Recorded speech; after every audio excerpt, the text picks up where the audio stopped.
Estamos orgullosos de nuestra naturaleza, argentina y solidaria. Banco Credicop, 261 filiales en todo el país. Banco Credicop Cooperativo, argentino.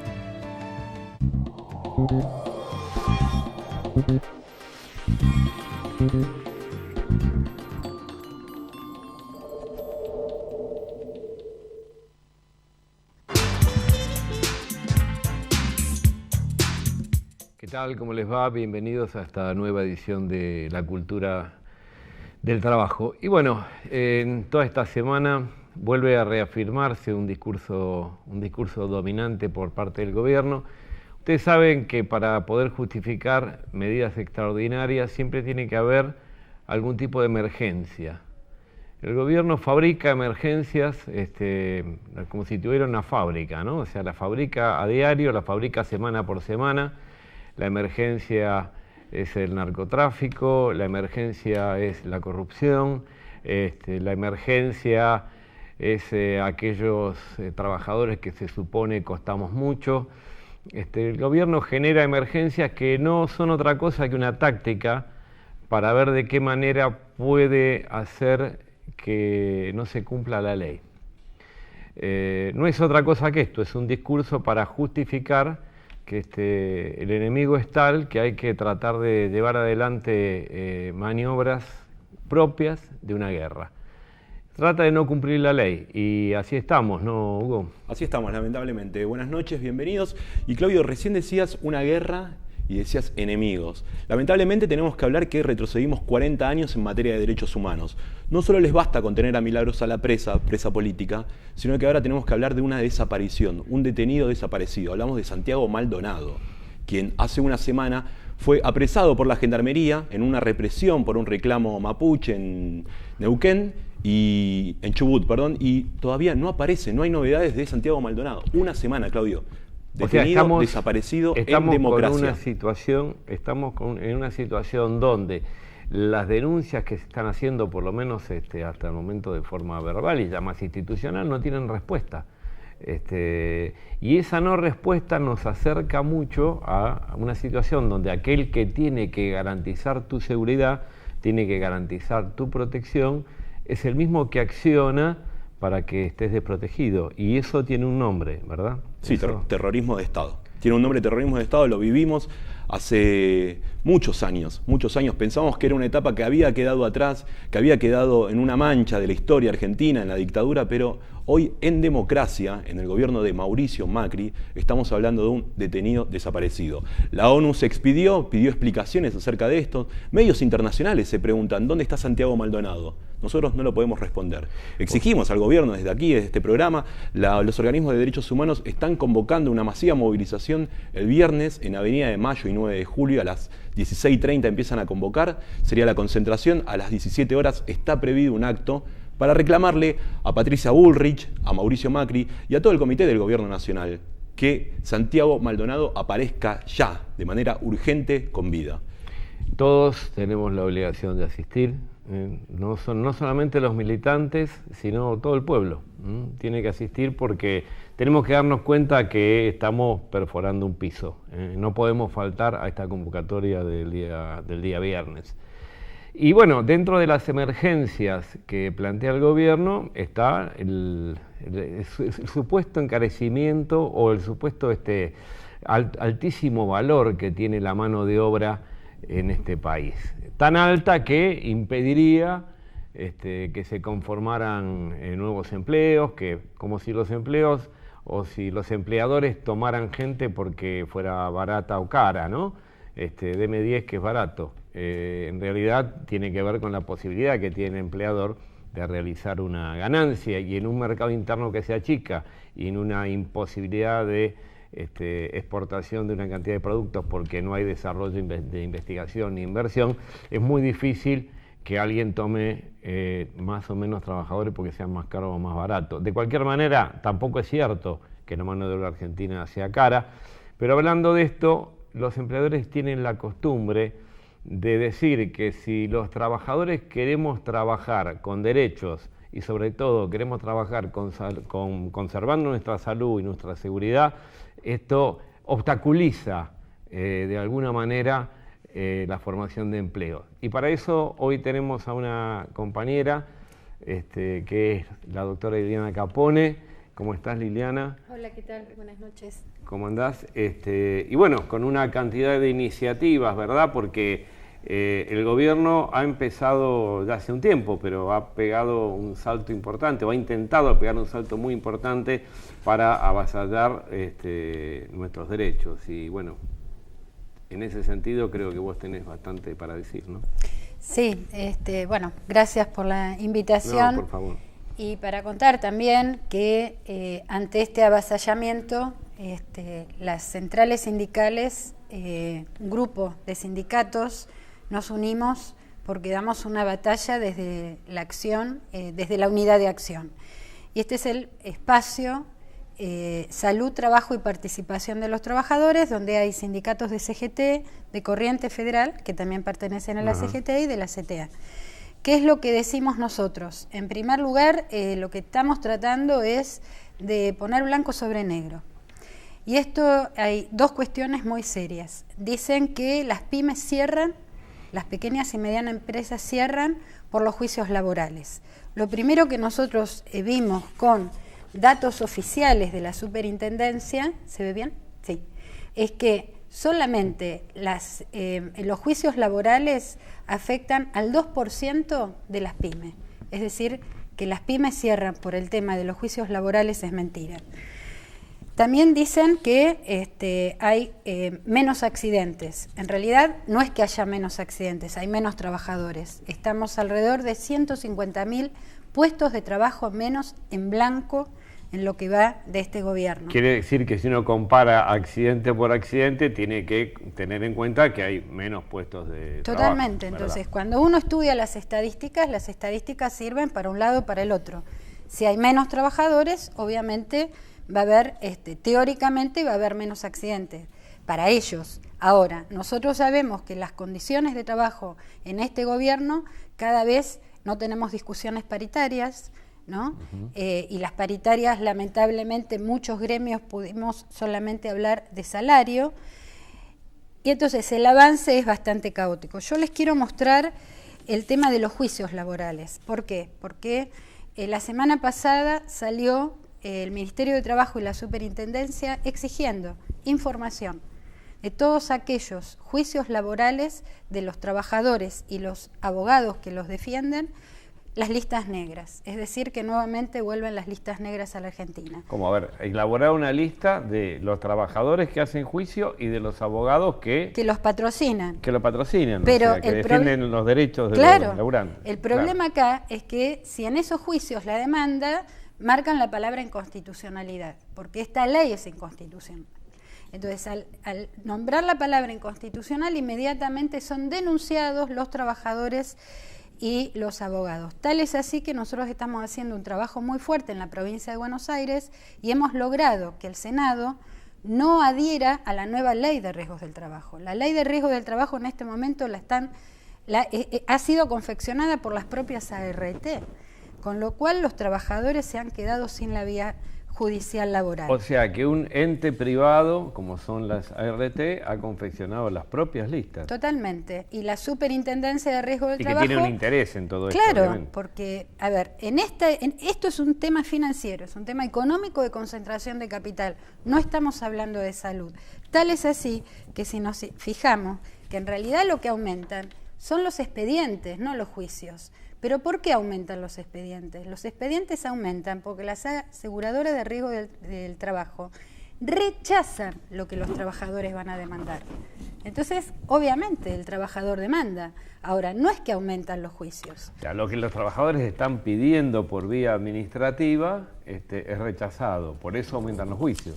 Y aparte hay otra realidad, que los juicios, hay más juicios contra las ART que contra las empresas. ¿Por qué? Porque son las ART, empresas privadas que teóricamente tendrían que sino hacer la cobertura legal de los daños ocasionados por las malas condiciones de trabajo. En este momento, por ejemplo, hubo una reforma donde el trabajador hace una denuncia y si la RT lo rechaza tiene que ir a una comisión médica. En este momento, en la ciudad de Buenos Aires, los docentes tienen que ir a reclamar a Zárate porque las comisiones médicas de Capital están absolutamente colapsadas. Y hay trabajadores que los mandan a Bahía Blanca. Eso significa costo laboral, que lo paga el trabajador, también lo paga el empleador, dinero de viáticos, de comida, de estancia, pero sobre todo listas negras dentro de las empresas para favorecer la flexibilidad laboral. Todo esto es la punta del iceberg para la flexibilidad laboral. Es decir, que si nosotros vemos el 2% de los juicios, esto está en las estadísticas de la página de la Superintendencia del Ministerio de Trabajo. El 2% que es la línea pequeña azul entre la celeste y la roja, solamente el 2% corresponde a las pymes, es decir, que las pymes cierran por la importación, por los tarifazos, por el alquiler, no cierran por los juicios y mucho menos por las costas laborales. Ahora, ¿quién hace ganancia con todo esto?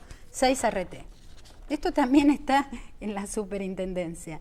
Nosotros como espacio intersindical lo que hacemos es, por definición política de los 20 sindicatos que lo componen y las 3 centrales, lo que hacemos es tomar los datos oficiales y decirle a los compañeros, y ahora agradecemos esto para poder decir que, ojo, este tema de los juicios no es que los abogados sean caranchos, como dicen, ni tampoco como dijo el presidente, un presidente de la Nación que se da el lujo de decir que todos los que hacen juicios tienen que irse del país porque los van a echar.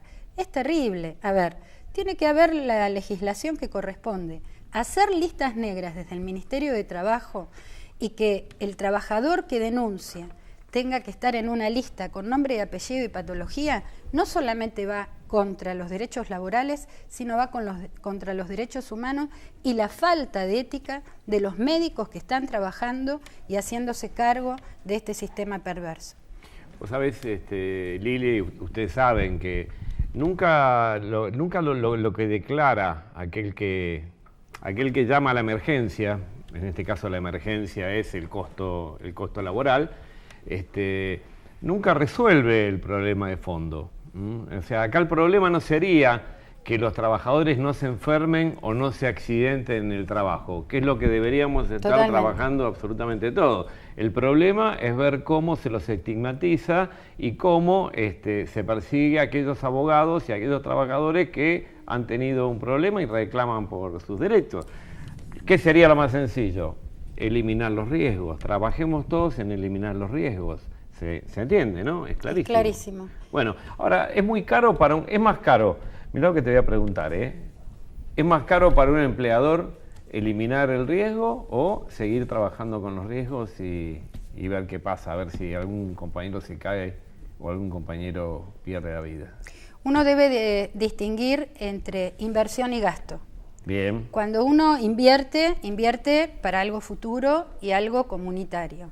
Si nosotros tenemos una ley de prevención de riesgos del trabajo, no ley de riesgos de trabajo ni ley de RT, nosotros queremos una ley de prevención de riesgos del trabajo, una ley con promoción de la salud, con participación real de los trabajadores. Si un empleador, ante un puesto de trabajo difícil, hay trabajos que son difíciles, con condiciones de trabajo difíciles para solucionar, pero si se trabaja con los trabajadores, si se pone un plan anual de prevención, si realmente hay una inversión en relación a la disminución o anulación del riesgo, como vos claramente dijiste, Claudio, eso no es un gasto, sino al contrario, es una empresa que va a crecer y va a crecer junto a sus trabajadores. Hoy nos hemos encontrado con dueños de pyme que están haciendo un esfuerzo muy grande junto a los trabajadores para cuidar el puesto de trabajo. Ese cuidado del puesto de trabajo de ninguna manera tiene que ir en contra de las condiciones de trabajo. No es más gasto, es una inversión para un país mejor. Perfecto, es una definición absolutamente entendible, perfecta. Esto no se trata de un gasto, esto se trata de invertir para que todos vayamos a ganarnos la vida, a trabajar, no a perderla. ¿No? Una frase muy simple pero muy significativa. Estamos por una tanda, ¿verdad? Estamos por la tanda electoral. Creo que a partir de ahora entramos en el espacio cedido para los partidos en las PASO, ¿verdad?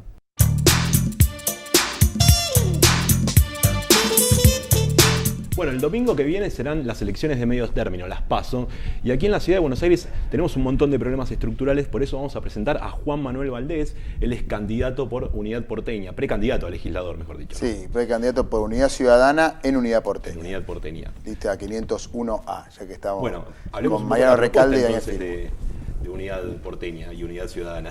Bueno, me quedé un poco enganchado con la temática que desarrollaban antes Liliana y no es para menos, digamos. Claudio, porque me parece que también atraviesa lo que estamos discutiendo en esta elección. En esta elección estamos discutiendo si estos 18 meses de Macri, la gente, que la mayoría son los trabajadores, viven mejor o viven peor.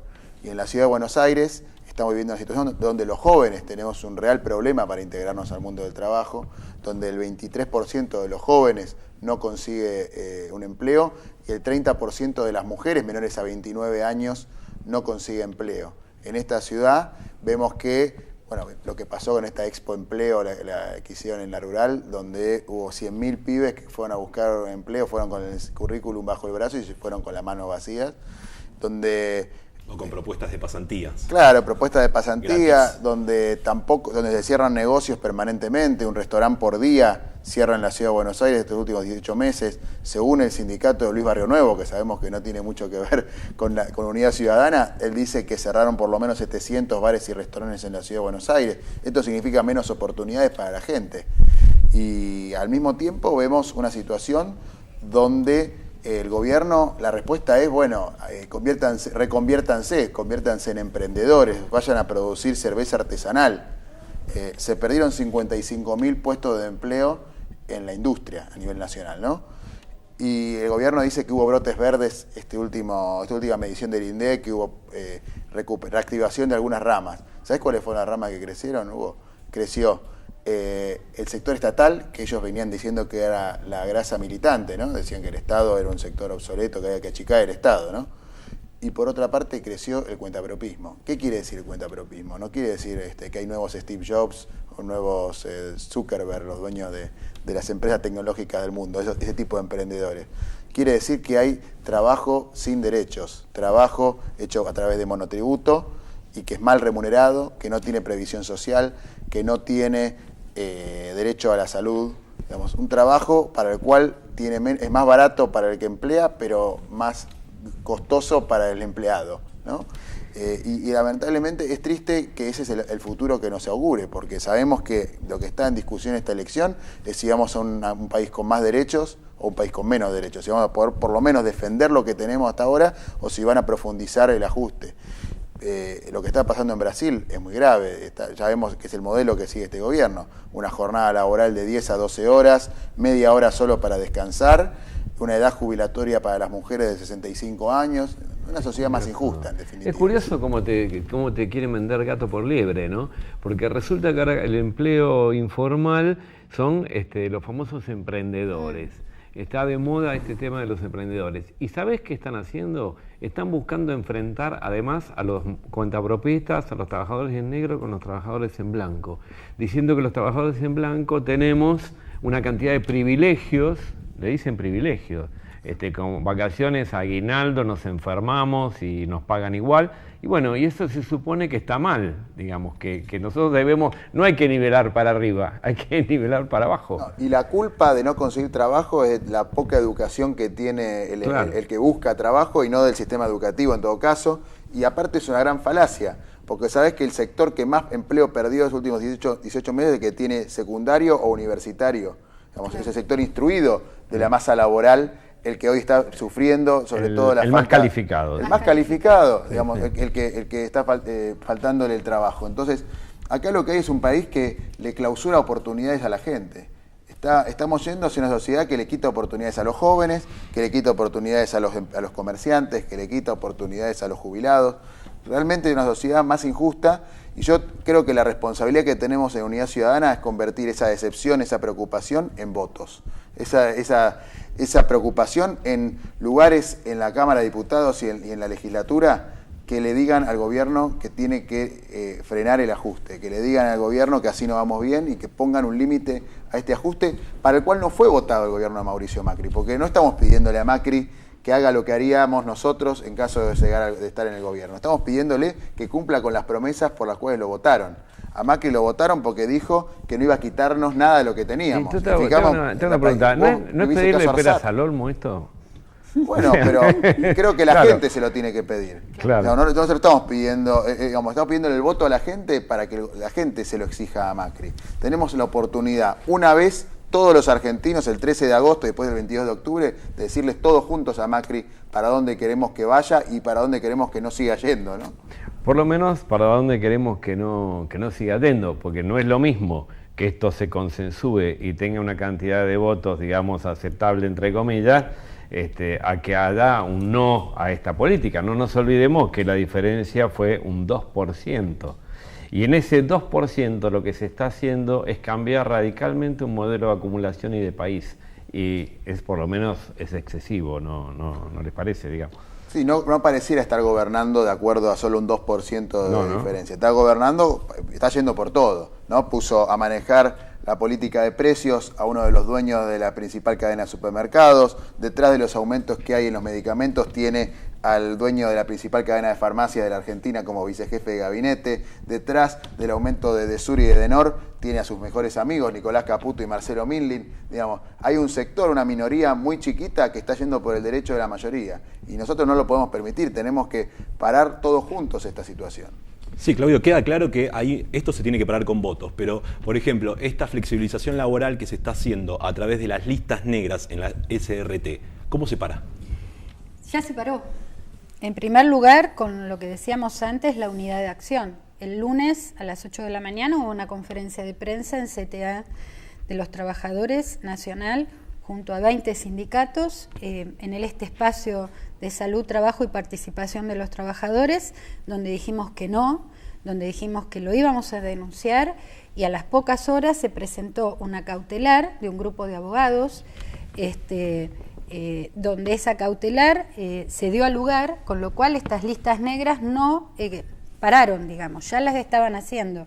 Yo quiero aclarar algo, por algo que habías dicho vos.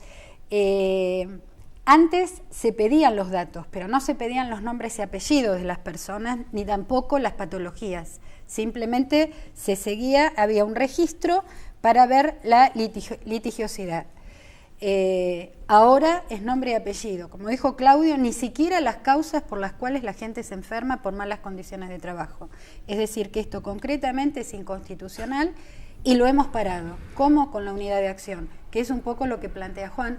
Digamos, todos juntos tenemos que decir no, para la mano Macri.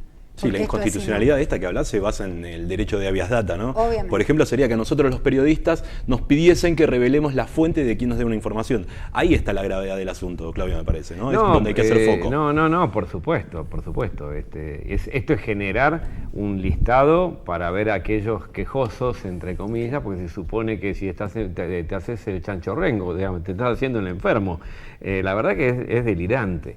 Pero nunca los discursos del poder, estos emergentes, estas emergencias, además, nunca van al fondo de la cuestión. Lo que está en el fondo de la cuestión es poder saltar la ley y poder llevar adelante acciones de carácter autoritario, intimidatorio, y a su vez hacernos pensar de que en definitiva la culpa es nuestra. Si nos enfermamos, la culpa es nuestra. Si tenemos derecho, la culpa es nuestra. Tenemos que aflojar un poquito y ser menos ambiciosos, entre comillas también, y tratar de ver de qué manera le abaratamos los costos a aquellos que le regalan nuestro dinero a los sectores del poder y económicamente los sectores financieros poderosos, digamos, que es lo que se está haciendo en este país. Bueno, se nos acaba el tiempo, la verdad les agradecemos mucho la presencia a los invitados y bueno, unidad de acción y voto, dos formas de pararle la mano a Macri.